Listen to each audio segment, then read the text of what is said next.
ఏపీలో దారుణమైన పరిస్థితులు ఉన్నాయన్నారు మాజీ సీఎం జగన్. తాడేపల్లిలోని పార్టీ కార్యాలయంలో రంపచోడవరం నియోజకవర్గ నాయకులు, సీనియర్ నాయకులతో ప్రత్యేకంగా సమావేశమైన ఆయన కూటమి 2 ఏళ్ల విధ్వంస పాలనపై ప్రతి ఇంట్లోనూ చర్చ జరుగుతుందన్నారు. ఈ 2 ఏళ్లలో కూటమి పాలనలో అంతా విధ్వంసమే అన్న ఆయన మరో ఏడాదిలో పాదయాత్ర చేస్తానని చెప్పారు. చంద్రబాబు పాలనకు త్వరలోనే ముగింపు పలుకుతామని, జగన్ 2.0లో కార్యకర్తలను బాగా చూసుకుంటామని హామీ ఇచ్చారు.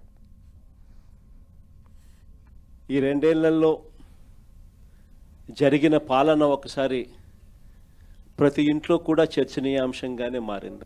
ఇక అమ్మఒడి గురించి నేను చెప్పాల్సిన పనుల మొదటి సంవత్సరం ఎగరగొట్టేసినారు, రూపాయిలే. రెండో సంవత్సరం 20 లక్షల మంది పిల్లలకు ఎగరగొట్టేసినారు.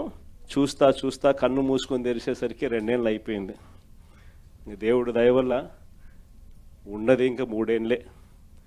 ఆ 3 ఏళ్లలో కూడా ఇంకొకటిన్నర సంవత్సరం కానీ పోతే నా పాదయాత్ర కూడా స్టార్ట్ అయిపోతుంది. కాబట్టి కన్ను మూసుకొని కన్ను తెరిచేసరికి మన కళ్ళ ఎదుటే ఈ దుర్మార్గమైన పాలన కూడా త్వరలోనే ఎండ్ అయిపోయే పరిస్థితి కూడా త్వరలోనే వస్తుంది. అన్యాయమైన పాలన చూస్తూ ఉన్నాం.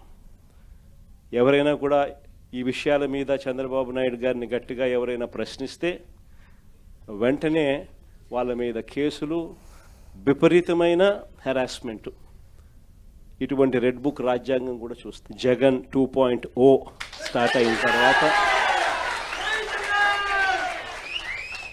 ఈసారి మాత్రం కార్యకర్తలను అందరికన్నా బాగా చూసుకుంటానని మాత్రం ఖచ్చితంగా. ఈ